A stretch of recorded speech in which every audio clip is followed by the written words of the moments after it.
The blazing morning sun painted the Kansas prairie gold as Nora Whitfield stumbled down the dusty road.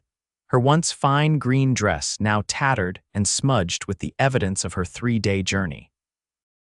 The stagecoach robbery had taken everything: her luggage, her money, her letters of introduction, everything except the clothes on her back, and a stubborn determination that refused to die despite her cracked lips and blistered feet. Whispers of smoke curled above the horizon, promising civilization ahead. Nora squinted against the harsh light, tucking a strand of copper hair behind her ear as she forced her weary legs to continue. At 22, she'd left Philadelphia with dreams of teaching in the Western Territories. Now, in the summer of 1875, she wondered if she'd live long enough to see nightfall. The small settlement of Cottonwood Springs materialized slowly, first a water tower, then the scattered buildings of a town fighting to establish itself on the prairie. Nora's stomach twisted with hunger as she approached the first establishment, a weathered saloon with horses hitched outside. She paused, smoothing her filthy dress with trembling hands. Pride warred with desperation as she contemplated begging for work, for food, for anything. "Miss, you look like you might drop right where you're standing." The voice startled her. Nora turned to find a man regarding her from atop a chestnut gelding. His face was partially shadowed by a worn leather hat, but she could see the concern in his eyes, blue like a summer sky and just as vast. Broad shoulders filled a faded blue shirt, and trail dust covered his denim pants and boots, marking him as someone who lived in the saddle. "I'm fine," she lied, straightening her back despite the protest of her exhausted muscles. He dismounted in one fluid motion, revealing his impressive height. "No offense intended, madam, but that's about the poorest lie I've heard since Jenkins tried telling me his cow wandered into my herd all on its own." He extended a canteen. "Water, at least," thirst overruled caution. Nora accepted the canteen and drank deeply, the lukewarm water tasting sweeter than any wine she'd ever sampled. "I'm Wade Quinn," he said when she finished. "Ranch about 10 miles north of here. You got a name?" "Nora Whitfield." Her voice cracked. I was on the eastbound stage. 3 days ago, robbers took everything." Wade's expression darkened. "Donovan's gang, 3rd stage, they've hit this month." He studied her, taking in the fine cut of her dress beneath the dirt and tears. "You're a long way from wherever you came from, Philadelphia." Nora swayed slightly. "I was to teach at Fort Larned, had a position waiting." Wade caught her elbow as her knees buckled. "Whoa there, Fort's still 40 miles east." He steadied her. "You need food and rest before anything else." A woman emerged from the general store across the street, her curious gaze landing on Nora. "Wade Quinn, who have you got there?" "Mrs. Perkins," Wade called. "This here is Miss Whitfield, stage robbery victim. She needs help." The plump woman hurried over, clucking her tongue. "Lord have mercy, child, you're half dead on your feet." She shot Wade a commanding look. "Don't just stand there like a fence post. Get her inside." Before Nora could protest, Wade swept her into his arms as if she weighed nothing. The world spun momentarily as fatigue claimed her last reserves of strength. "I have nothing," she whispered, mortified at her helplessness. "Nothing but this dress." Wade's eyes met hers, something unreadable flickering in their blue depths. "That's plenty for me," he said quietly. "Let's get you back on your feet." Mrs. Perkins's home behind the general store became Nora's sanctuary. The woman Martha bathed her, fed her, and put her to bed in a small but clean room where Nora slept for nearly 20 hours straight. When she finally woke, it was to the sound of voices in the adjacent kitchen. "Sent word to Fort Larned," Wade was saying. "No response yet, poor thing." Martha's voice was sympathetic. "Coming all this way only to be robbed blind. What kind of teaching position was it?" "Children of the officers, I gather, proper Eastern education." And now she's got nothing to show for it. No credentials, no references. Nora slipped from bed, wincing as her feet touched the floor. Her dress had been washed and mended but still showed signs of her ordeal. Taking a deep breath, she opened the door. Both Wade and Martha turned. The cowboy stood immediately, removing his hat. Up close and cleaned up himself, Nora could see he was younger than she'd initially thought, perhaps 28 or 30. The lines around his eyes spoke of squinting into the sun, and his hands bore the calluses of hard work. "You're looking better," he said. Martha ushered her to a chair. "Sit, child, you need to eat." Nora accepted the bowl of stew placed before her. "I can't thank you enough for your kindness, Mrs. Perkins." "Martha, please, and it's Christian charity, nothing more." Wade leaned against the doorframe. "I've sent word to Fort Larned about your situation. Might take a few days for a response." Nora nodded, swallowing past the lump in her throat. "And then what? Without my letters of introduction, they likely won't honor the position." Martha and Wade exchanged glances. "We'll cross that bridge when we come to it," Martha said firmly. "For now, you can help me in the store." "Earn your keep until we know more." "That's very generous." "Nonsense, I need the help and you need time to recover." Wade placed his hat on his head. "I need to get back to the ranch. I'll check in when I'm next in town." His eyes met Nora's. "Don't worry too much, Miss Whitfield. Folks out here understand hardship better than most." After he left, Martha sat across from Nora. "That man's a good one. Came out here 5 years back, started with nothing but determination. Now runs one of the most promising cattle operations in the county. He's been very kind. He sees something of himself in you, I suspect." Martha poured coffee. "Alone in a new place, facing impossible odds." She smiled. "Now finish that stew. Tomorrow we start fresh." The next days fell into a pattern. Nora worked in the general store, learning the rhythm of the small town and its inhabitants. Her Eastern education proved useful for keeping Martha's books, and her manner drew customers who appreciated having someone who could read labels and calculate figures quickly. Word of her plight spread, and townspeople brought small gifts: a hair ribbon, a second-hand blouse that Martha altered to fit, a pair of sturdy boots from the cobbler who claimed they were unclaimed from a previous order. Nora accepted each with genuine gratitude, overwhelmed by the generosity of strangers. A week after her arrival, Wade returned. He entered the store late afternoon, hat in hand, looking somewhat uncomfortable in the indoor setting. "Miss Whitfield," he greeted her, "you're looking well." Indeed, regular meals and rest had restored her. "Mr. Quinn, how are things at your ranch coming along? Calving season's almost over." He glanced around the empty store before continuing. "I received word from Fort Larned this morning." Nora's heart quickened. "And?" His expression told her everything. "They've filled the position. Couldn't wait with the school term starting." The news shouldn't have been surprising, yet Nora felt the floor shift beneath her. "I see." Wade stepped closer. "There's more. The stage company has a policy: no reimbursement for robberies. They consider it an act of God." "Of course," Nora whispered, gripping the counter's edge. Her entire future had vanished like morning mist under the prairie sun. "I have a proposition for you." Wade's voice was careful, measured. "My ranch is growing. I've got hired hands, cattle, and more work than daylight. What I don't have is someone managing the accounts, correspondence, and household." Nora looked up, startled. "I need someone educated," he continued. "Someone who can read contracts, write letters, keep books. My foreman's wife does what she can, but she's got 3 little ones underfoot." He cleared his throat. "It would be a respectable position. You'd have your own cabin, small but private, meals with the ranch family. You're offering me employment. As what exactly?" "Ranch secretary, I suppose you'd call it. And teacher too. There are 4 children at the ranch who get precious little schooling during winter months when they can't make it to town." Nora considered his offer. It wasn't the teaching position she'd dreamed of, but it was honest work that utilized her skills. "Why me? You hardly know me." Wade's mouth quirked. "I know enough.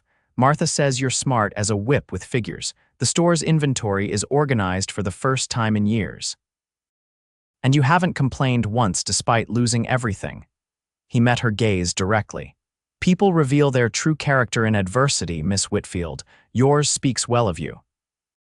Before Nora could respond, the store door opened, admitting a well-dressed woman who glanced between them with obvious interest.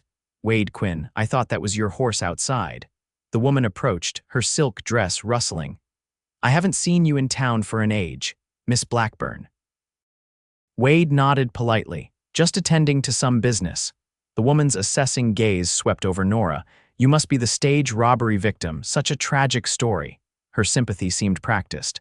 "I'm Victoria Blackburn. My father owns the bank. Nora Whitfield, pleased to meet you."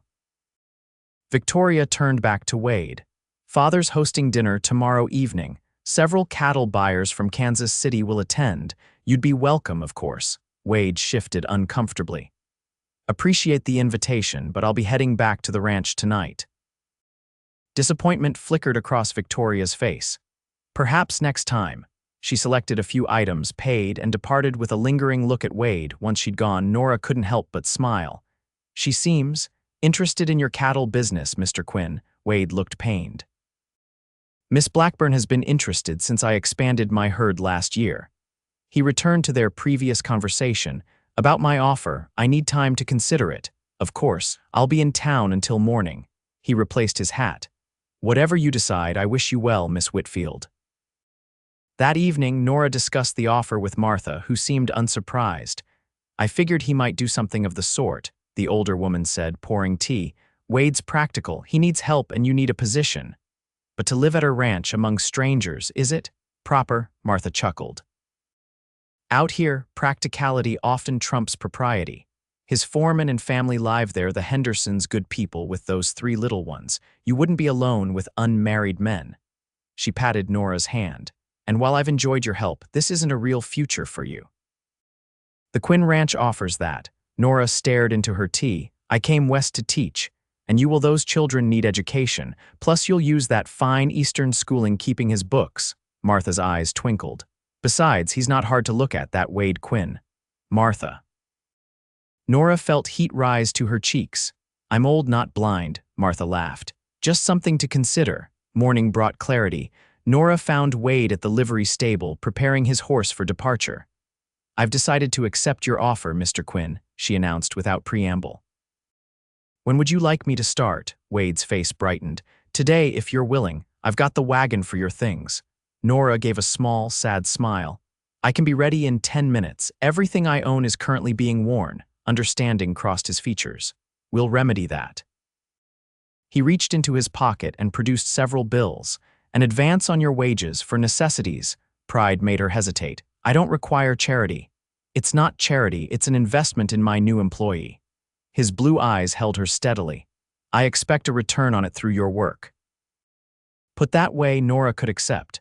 An hour later, with new fabric for dresses, undergarments, and basic toiletries purchased, she sat beside Wade on the wagon seat, watching Cottonwood Springs recede behind them. Thank you for the opportunity, Mr. Quinn. Wade, please.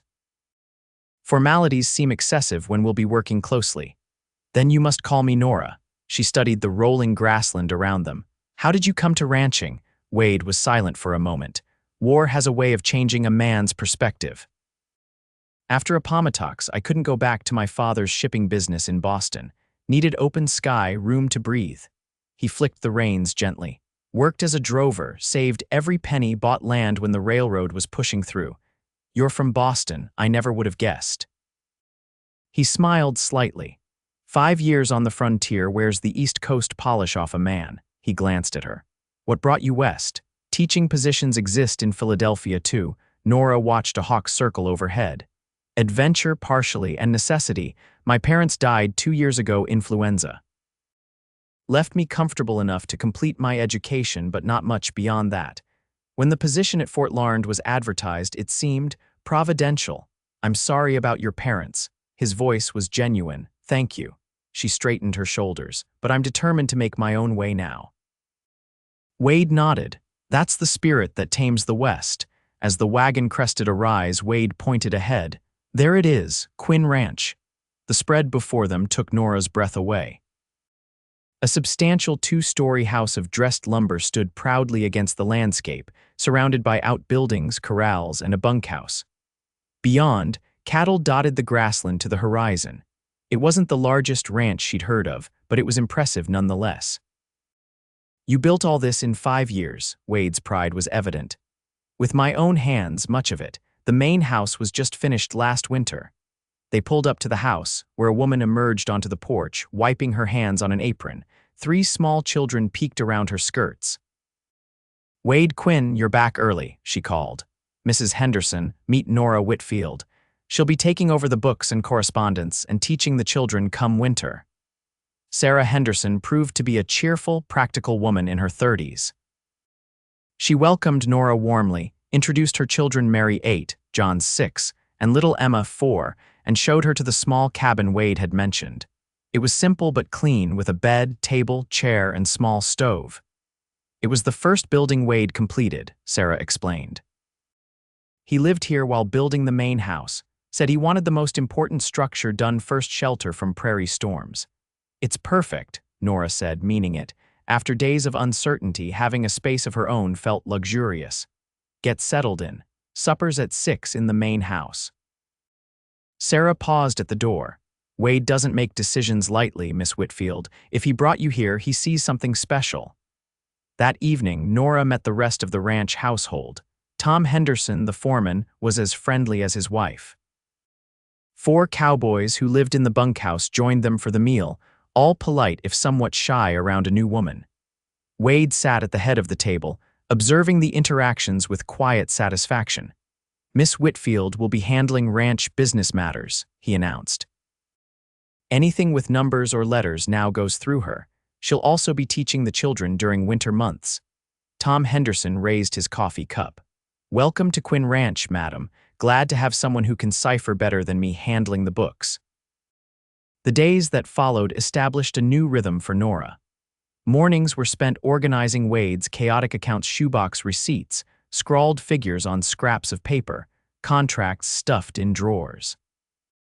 Afternoons often found her drafting letters to cattle buyers, suppliers, and occasionally responding to Wade's infrequent personal correspondence. She converted a small room off the main parlor into an office, gradually imposing order on the ranch's business affairs. Wade was often away from the house, working with the cattle, mending fences, or negotiating with neighboring ranchers. When their paths crossed, their interactions were cordial but brief. Nora found herself watching for him from her office window, oddly disappointed on days when he didn't return for the evening meal. A month after her arrival, Nora approached Wade as he worked in the stable one evening. I need to discuss something with you, she began, holding a leather-bound ledger. The ranch finances. Wade straightened from where he'd been checking a horse's hoof. Problem? Not exactly. Nora opened the ledger. You're doing well, better than I think you realize. The spring cattle sale brought significant profit, and your operating costs are lower than many operations this size would have. Wade leaned against the stall door. That's good news. It is, but Nora hesitated. You're not investing enough in the ranch's future. Everything goes back into immediate needs: cattle, equipment, wages. That's how ranching works. Perhaps, but you have no contingency for drought, disease, or market downturns. Nora turned several pages. I've drafted a 5-year plan, setting aside portions of profits, diversifying slightly. Wade's eyebrows rose as he studied her work. You've given this considerable thought. It's my job. Nora met his gaze. I also think the children need more regular education than just winter months. Even an hour daily would benefit them greatly. A slow smile spread across Wade's face. You've been here 1 month and you're already reorganizing my entire operation. Heat rose to Nora's cheeks. I'm overstepping. No, Wade's voice was firm. You're doing exactly what I hoped. He studied the ledger again. Implement your financial plan and speak with Mrs. Henderson about arranging daily lessons for the children. The simple approval warmed Nora more than it should have. Thank you for your confidence. Wade's expression softened. You earned it. You arrived with nothing but that dress and hope, yet look what you've accomplished already. The words echoed his statement from their first meeting, reminding Nora how far she'd come. The dress has improved at least, she said lightly, gesturing to her new calico work dress. Wade's eyes followed the movement, lingering just long enough to make her pulse quicken before he looked away. Sarah mentioned you might ride into town tomorrow for supplies. I'll accompany you. There's no need to trouble yourself. No trouble. I have business at the bank. Something in his tone suggested the trip was about more than banking. The next morning, they set out early to avoid the worst heat of the day. Nora wore her best new dress, a deep blue cotton with white piping, and had pinned her copper hair more carefully than usual. If Wade noticed her extra effort, he didn't comment, though his appreciative glance when he helped her into the wagon spoke volumes. The ride to town passed pleasantly. Wade pointed out landmarks, told stories of his early days in the territory, and asked thoughtful questions about Nora's life in Philadelphia. It was the longest conversation they'd shared, and Nora found herself laughing more than she had in months. "You're different away from the ranch," she observed as they approached Cottonwood Springs. "How so?" "More relaxed. At the ranch, you're always focused on the next task, the next problem." Wade considered this. "The weight of responsibility, I suppose." 20 people depend on the ranch for their livelihoods. He glanced at her. "But you're right. I should remember to enjoy the life I'm building, not just build it." In town, they separated to complete their errands, Nora to purchase household supplies and Wade to the bank. They agreed to meet at Martha's store afterward. Martha embraced Nora warmly. "Look at you. Ranch life agrees with you." "It's been good," Nora admitted. "Hard work, but rewarding." Martha's eyes twinkled. "And your employer, how's that arrangement working out?" "Wade is fair and appreciative of my contributions." Nora busied herself examining fabric. "We maintain a completely professional relationship." "MMHMM." Martha's tone was knowing. "That explains why you're blushing at the mere mention of his name." Before Nora could respond, the store door opened. Victoria Blackburn entered, her expression souring slightly when she saw Nora. "Miss Whitfield, what a surprise." Victoria removed her gloves. "We heard you'd taken a position at the Quinn Ranch." "Yes, managing the business affairs." "How?" "Practical of you." Victoria selected items with deliberate care. "I was just speaking with Wade at the bank. Father is quite impressed with his operation." Something in Victoria's proprietary tone when she said Wade's name irked Nora. "Mr. Quinn has built something remarkable." "Indeed." Victoria's smile didn't reach her eyes. "Father believes with proper backing it could become the largest ranch in the county. Of course, such expansion would require certain partnerships." The implication was clear. Nora forced herself to respond pleasantly. "Mr. Quinn makes his own business decisions." "Naturally." Victoria paid for her purchases. "Do give him my regards when you return to the ranch, and remind him about the Founders' Day dance next weekend. The entire county attends." After she departed, Martha chuckled. "That woman has set her cap for Wade Quinn since he bought his first 100 head of cattle." "They would make a suitable match," Nora said, hating how the words tasted. "Her father's bank could finance his expansion." Martha scoffed. "Wade Quinn didn't build that ranch to impress bankers' daughters. Besides," she looked meaningfully at Nora, "I've never seen him look at Victoria Blackburn the way he looks at you when you're not watching." Nora spent the remainder of her time in the store contemplating Martha's words. When Wade arrived to collect her, she found herself studying him with new awareness. The way his eyes crinkled when he smiled. How he always stood when a woman entered the room, the gentle strength in his hands as he loaded their purchases. On the return journey, Wade seemed preoccupied. Finally, as they passed the halfway point, he spoke. "Blackburn offered financing to double my herd size." Nora's stomach tightened. "That's a significant opportunity." "It comes with strings." Wade's jaw worked. "He thinks his daughter needs a husband with prospects, and I apparently fit the bill." "I see." Nora forced her voice to remain even. "Victoria mentioned the Founders' Day dance. Perhaps that's an opportunity to discuss terms more favorably." Wade glanced at her sharply. "Are you suggesting I court Victoria Blackburn to secure financing?" "Of course not. I built this ranch without Blackburn's money. I'll expand it the same way." His knuckles whitened on the reins. "A man who'd tie business to his daughter's marriage prospects isn't someone I care to partner with." Relief washed through Nora, followed immediately by shame at her selfishness. "Your 5-year plan doesn't require immediate large-scale expansion. Slow growth is more sustainable." Wade's expression softened. "Exactly what I told Blackburn." After a pause, he added, "The dance, though, we should attend the whole ranch. It's tradition. The children would enjoy it." "All of us?" Nora asked, "unless you'd rather not." "No, I'd like to go," she smiled. "Though I have nothing appropriate for a dance." Wade's eyes held hers for a moment longer than necessary. "I'm sure you'll manage something perfect." The week before the dance passed in a flurry of activity. Sarah Henderson helped Nora refashion one of her dresses into something suitable for the occasion, adding lace from her own wedding dress to create a more festive appearance. The children were beside themselves with excitement. and even the cowboys spent extra time polishing their boots and brushing their hats. The evening of the dance arrived with perfect late summer weather. The entire ranch household traveled to town together in 2 wagons, the air filled with laughter and anticipation. Cottonwood Springs Town Hall had been transformed with lanterns and bunting, a small band set up in one corner. Nora felt a flutter of nervousness as Wade helped her from the wagon.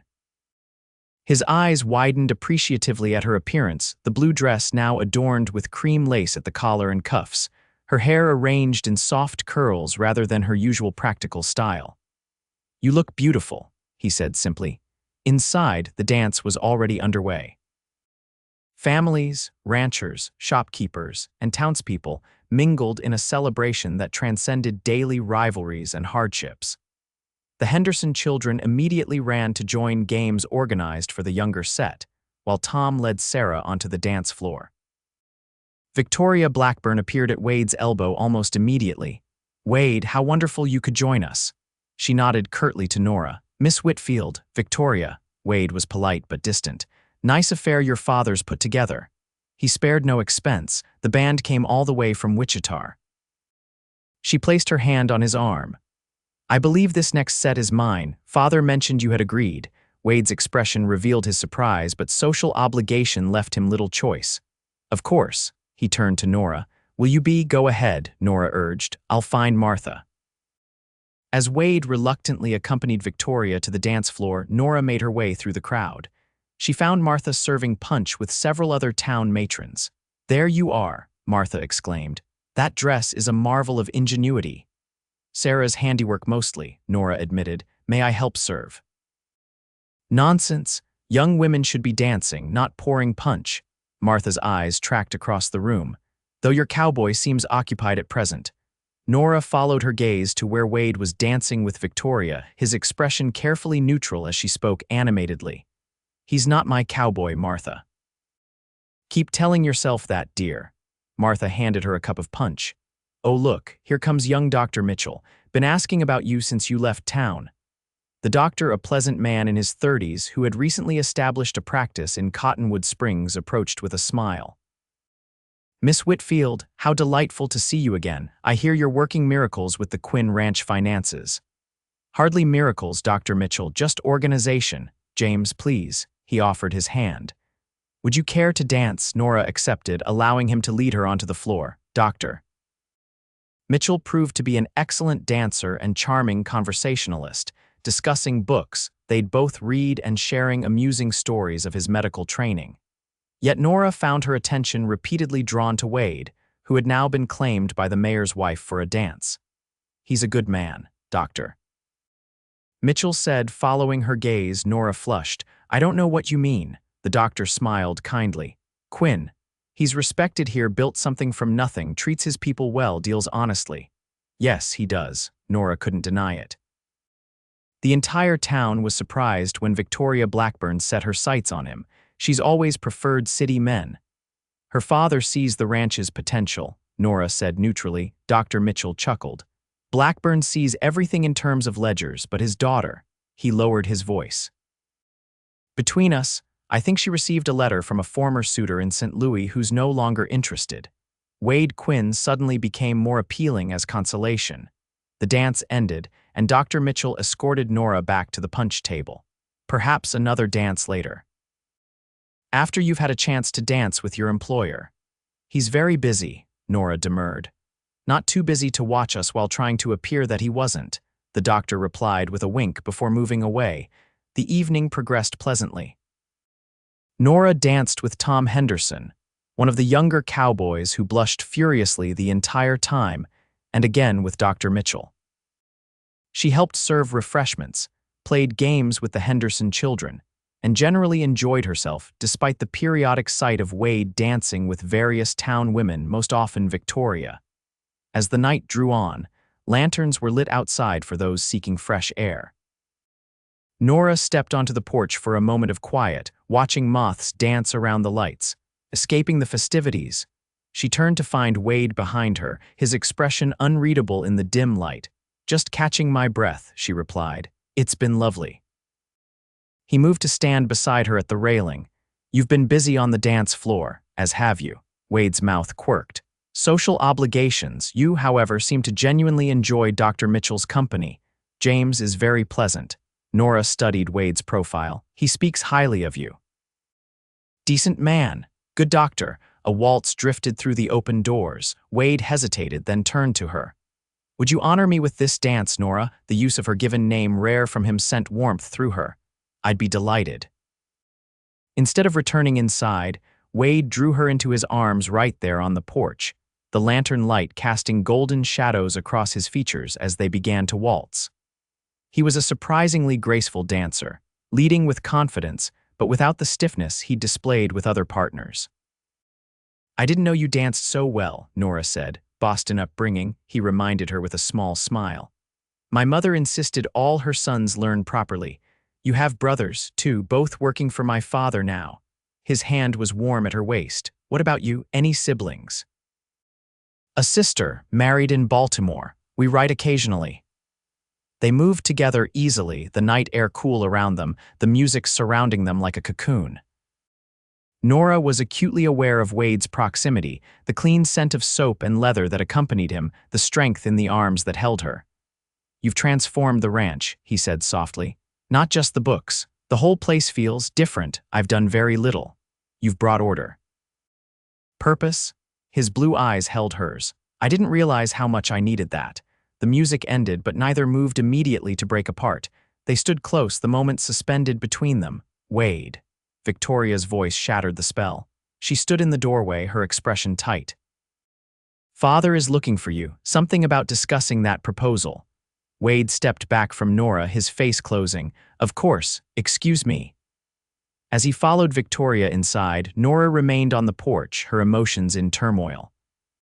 She'd come to care deeply for Wade Quinn, his integrity, his vision, his quiet strength. But she was his employee, dependent on him for her livelihood, and he clearly had options that made far more business sense than a penniless teacher who'd arrived with nothing but a tattered dress. The remainder of the evening passed in a blur. Wade was closeted with Mr. Blackburn for nearly an hour, and when he emerged, his expression gave nothing away. The Quinn Ranch party departed shortly thereafter, the children sleeping in the back of the wagon as they made the journey home under a canopy of stars. Wade was silent during the trip, and Nora didn't press him. Whatever business arrangement he'd reached with Blackburn was his affair. She had no claim on him beyond their professional relationship. Over the following weeks, Nora threw herself into her work. She began formal lessons with the Henderson children each morning, finding unexpected joy in their eager minds. The ranch books were now immaculately kept, and she had established correspondence with buyers and suppliers that was bringing better terms for Quinn Ranch goods and purchases. Wade made 2 trips to town without her during this period, returning from the second with a package that he delivered to her cabin one evening. "From the dressmaker," he explained as she opened the door. "I took the liberty." Inside the package, Nora found fabric for 2 new dresses, one practical everyday material and one of fine wool suitable for cooler weather. "This is too generous," she protested. "It's a business expense." Wade's expression was carefully neutral. "The ranch representative should be properly attired when dealing with buyers and bankers." "Is that what I am now, the ranch representative?" Something flickered in his eyes. "You're whatever you choose to be, Nora." He turned to leave, then paused. "Blackburn's financing offer came with unacceptable terms. I declined." With that cryptic statement, he was gone, leaving Nora staring after him in confusion. Autumn came to the prairie, painting the grasslands gold and russet. Cattle were rounded up, counted, and prepared for winter grazing areas. The rhythm of ranch life adjusted to shorter days and cooler temperatures. On a crisp October morning, Nora was working in her office when Tom Henderson burst in without knocking. "Wade's been hurt," he said without preamble. "Thrown from his horse in the north pasture. They're bringing him in now." Nora's heart stuttered. "How bad? Don't know yet. Sarah's preparing his room." 20 agonizing minutes later, 2 cowboys carried Wade into the house on an improvised stretcher. His face was ashen, blood matting his hair on one side. "Doctor."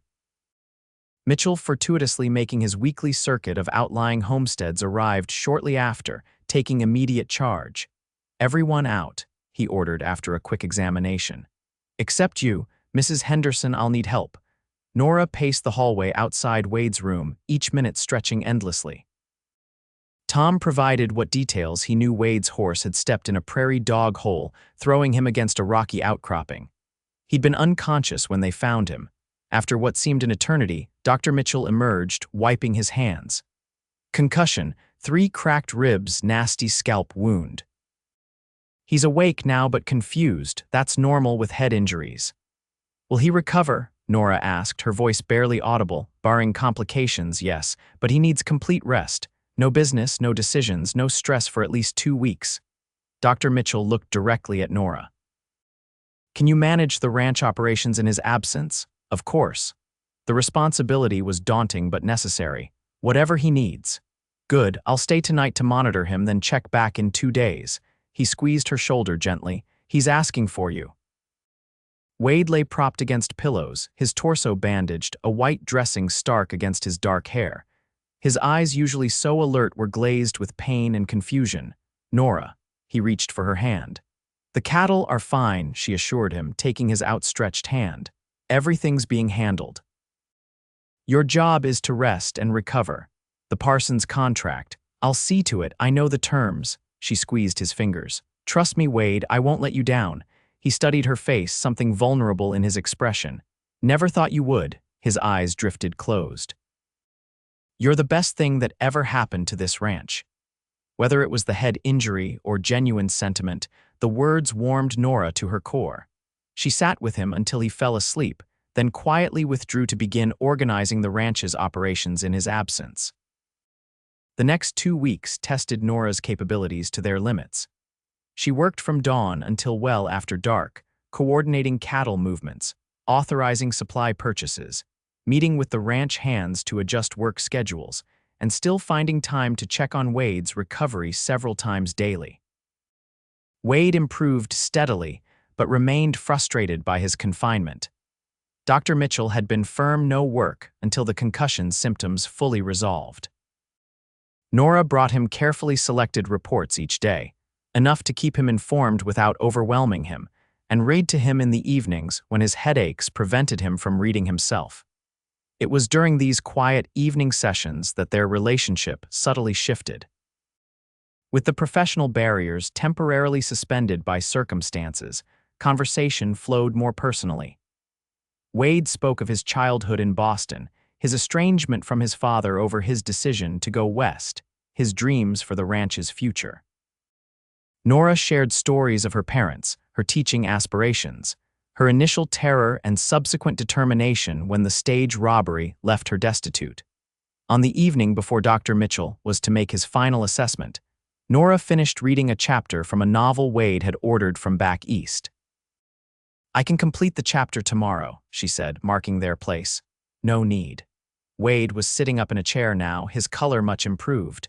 "Mitchell will clear me for normal activities and you can return to your regular duties." Nora closed the book. "You sound eager to be rid of my nursing." "Never that," his voice softened. "But you've been carrying the weight of the entire operation while still finding time to sit with me. It's too much to ask." "You didn't ask, I offered." Nora met his gaze. "That's what partners do."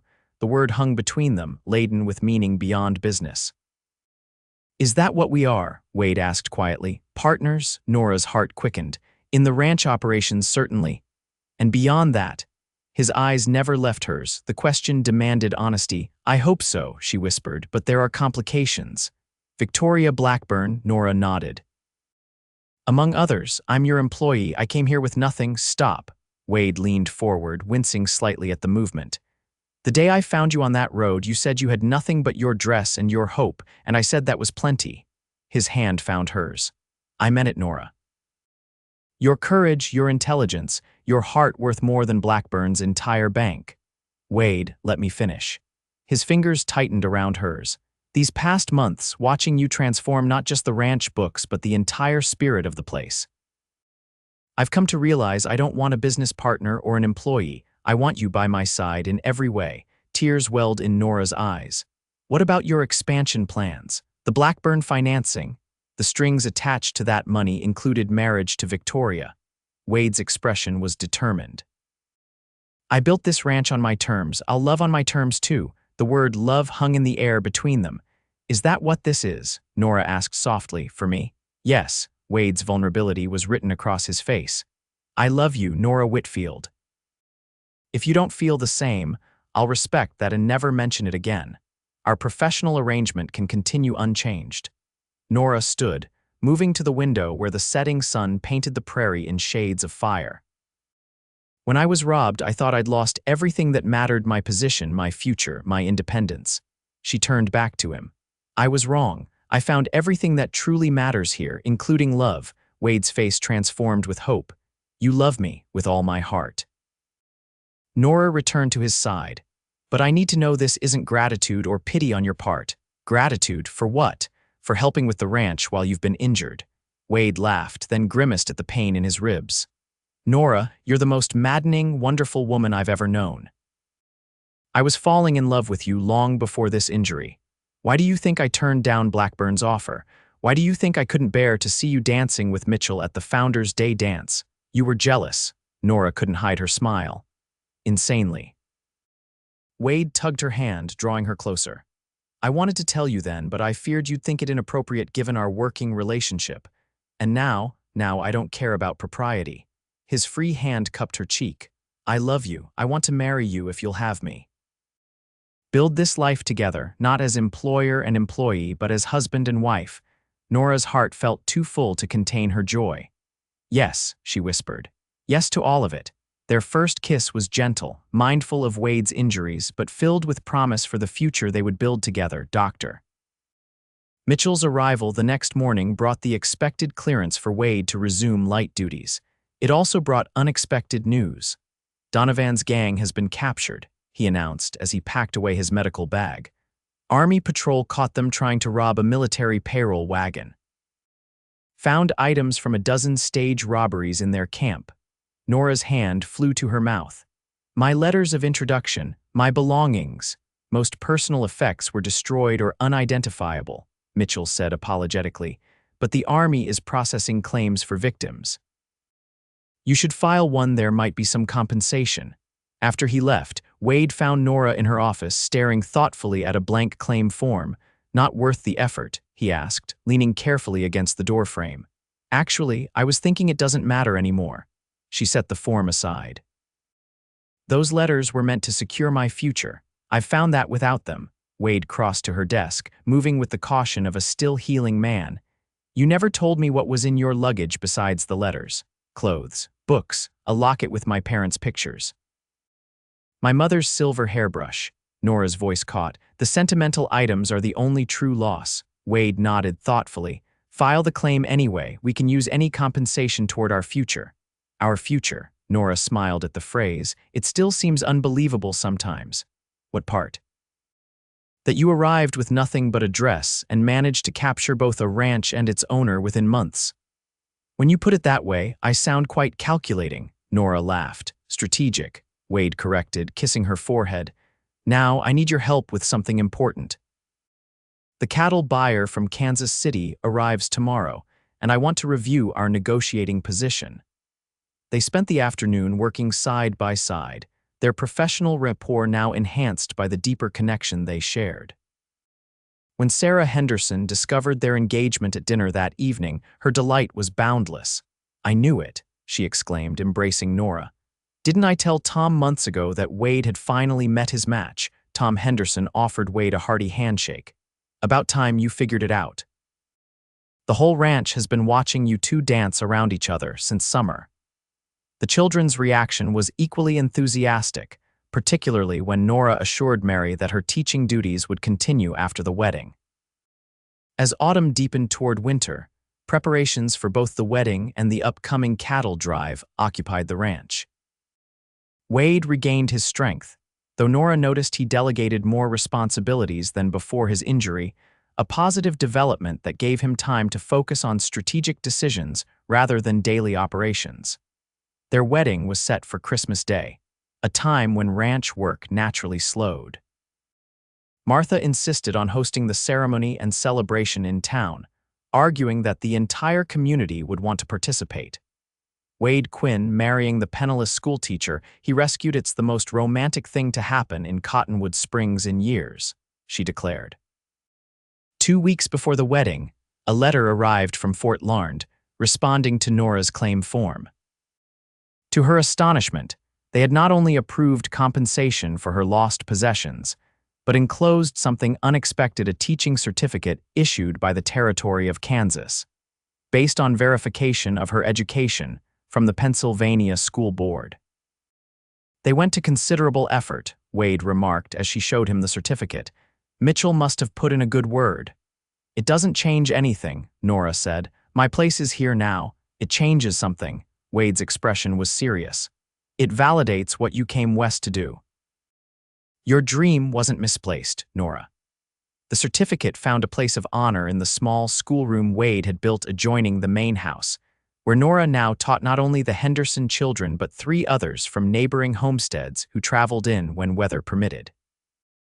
Christmas morning dawned clear and cold, the prairie blanketed in snow that sparkled in the sunlight. Nora stood in Martha's spare room, where she had stayed the night in accordance with tradition. You look beautiful, Martha said, adjusting the lace collar of Nora's wedding dress, a creation of ivory satin that Sarah and Martha had collaborated on for weeks. I feel beautiful. Nora studied her reflection, barely recognizing the confident woman who looked back at her. If someone had told me 6 months ago that I'd be here today. Life has a way of taking unexpected turns. Martha pinned a sprig of holly in Nora's upswept hair. Sometimes losing everything is the only way to find what truly matters. The ceremony in the town hall, decorated with evergreens and red ribbons for the holiday, was attended by everyone from Cottonwood Springs and the surrounding ranches. Wade, handsome in a new suit, watched Nora approach with such naked adoration that several women were seen dabbing at their eyes. Their vows were simple but heartfelt. When Wade slipped his mother's ring onto Nora's finger, sent from Boston with his brother's surprising blessing and attendance at the wedding, she felt the circle of their journey complete. I take you, Nora Whitfield, to be my wife, Wade's voice was strong and clear. I promise to cherish your strength, honor your wisdom, and love you completely for all our days. Nora's own vows acknowledged their unusual beginning. I came west seeking a new beginning and found it in your kindness when I had nothing but a dress and hope. I promise to be your partner in all things, to build our dreams together, and to love you faithfully through whatever challenges we face. The celebration afterward was joyous music, dancing, feasting, and the warmth of community. Victoria Blackburn was notably absent, though her father attended briefly, offering stilted congratulations before departing early. Dr. Mitchell danced with Nora once, his expression genuinely happy for her. I never had a chance, did I? He asked good-naturedly. I think my heart was decided before I even knew it, she admitted. Wade reclaimed his bride for the final dance, holding her close as they moved across the floor. Happy, he murmured against her hair, completely. Nora leaned into his embrace. Though I'm ready to go home. Home. The word held new meaning now, not just a place of employment, but the center of their shared life. They departed amid cheers and well wishes, the ranch wagon decorated with ribbons and bells for the occasion. The journey back to Quinn Ranch was made magical by the moonlight on snow and the anticipation of their future together. Spring found the Quinn Ranch thriving. The harsh winter had given way to abundant rainfall, producing lush grazing for the expanding herd. Wade's conservative growth strategy following Nora's 5-year plan was proving successful, with new buyers seeking Quinn cattle for their reputation for quality. Nora divided her time between teaching, managing the ranch accounts, and creating a true home in the main house. Her sister had visited from Baltimore, bringing family heirlooms Nora had thought lost forever, including the treasured locket containing her parents' pictures. On a warm May evening, Wade found Nora on the porch, watching the sunset paint the prairie in gold and crimson. He sat beside her, taking her hand in his. I received a letter from my father today, he said quietly. Nora turned to him in surprise. Relations with the Quinn family in Boston had improved since the brothers' visit for the wedding, but Wade's father had remained distant. What did he say? That he was wrong. Wade's voice held wonder. Wrong to dismiss my dreams, wrong to expect me to follow his path rather than forge my own. He squeezed her hand. He asked if he might visit in the autumn, see what I've built here. That's wonderful. Nora knew how much his father's approval withheld for so long meant to Wade. What changed his mind? According to my brothers, your letters. Wade smiled at her surprised expression. The detailed accounts of the ranch operations you've been sending them. Apparently my father has been reading them too. I only wanted them to understand what you've accomplished, Nora said. You showed him I wasn't just a rebellious son rejecting his legacy, I was building my own. Wade's arm encircled her shoulders. You've healed more than just the ranch books, Nora Quinn. They sat in companionable silence as the last light faded from the sky, stars appearing one by one above the land they both loved. I have something to tell you too, Nora said finally. Dr. Mitchell confirmed it yesterday. Wade tensed beside her. You're not ill? No. She placed his hand against her still flat stomach. But in about 7 months, the Quinn Ranch will have a new resident. Joy transformed Wade's face as the meaning of her words registered. He gathered her into his arms, his kiss conveying emotions too profound for words. When they finally parted, Nora rested her head against his shoulder, content in the knowledge that the desperate young woman in a tattered dress had found far more than survival on the Kansas prairie. She had found purpose, belonging, and a love that would endure through all the seasons of their lives together. From nothing but a dress and hope, Wade murmured, his hand protectively covering where their child grew, to everything that truly matters. Under the vast prairie sky, Nora Quinn knew he was right. They had built something precious from the most humble beginnings, a testament to the power of resilience, trust, and love to transform even the most desperate circumstances into a life of extraordinary blessing.